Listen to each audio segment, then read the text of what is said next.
A targeted explosion has struck a critical part of the railway network in Crimea this week, adding to a series of covert attacks aimed at supply lines and key transport routes.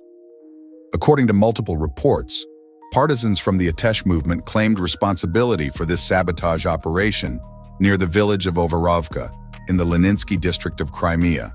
Their chosen target was a signal relay cabinet located on a vital stretch of railway that crosses the well-known Kerch Bridge, a bridge that has become a symbol of supply and access between mainland Russia, Crimea, and the southern front lines in Ukraine. Preliminary information indicates that the blast caused enough damage to interrupt train traffic along this section.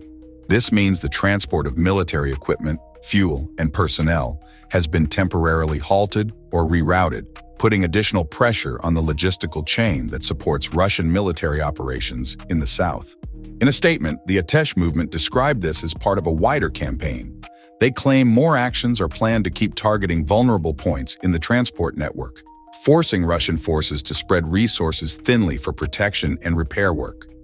The group, which operates underground and behind Russian-controlled lines, says its objective is to disrupt the flow of supplies that keeps troops and machinery moving.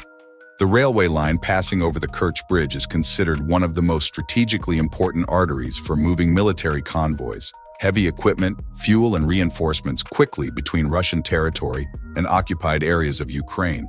A single disruption might be repaired in days, but repeated attacks over time can create delays, bottlenecks, and security headaches.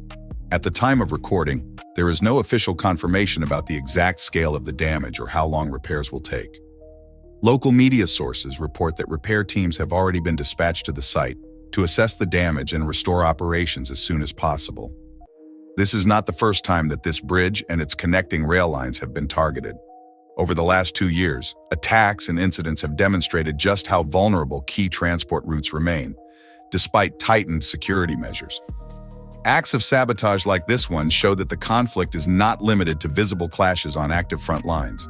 There's also a quieter struggle playing out in the shadows, striking fuel depots, damaging railway switches, cutting power lines, and slowing down the constant movement of troops and supplies. Such operations rarely make big headlines on their own, but together they add up to significant extra costs, delays, and risks for military planners. If you find this report helpful and want more updates like this, make sure to hit the like button and subscribe to the channel so you don't miss the next detailed breakdown. What do you think? Can these sabotage actions truly change the pace and direction of the conflict over the long run, or do they just create temporary setbacks? Let me know your thoughts in the comments below. I read every single one. Thank you for watching. Stay tuned for clear, verified updates to help you follow these developments step by step. Take care and see you in the next report.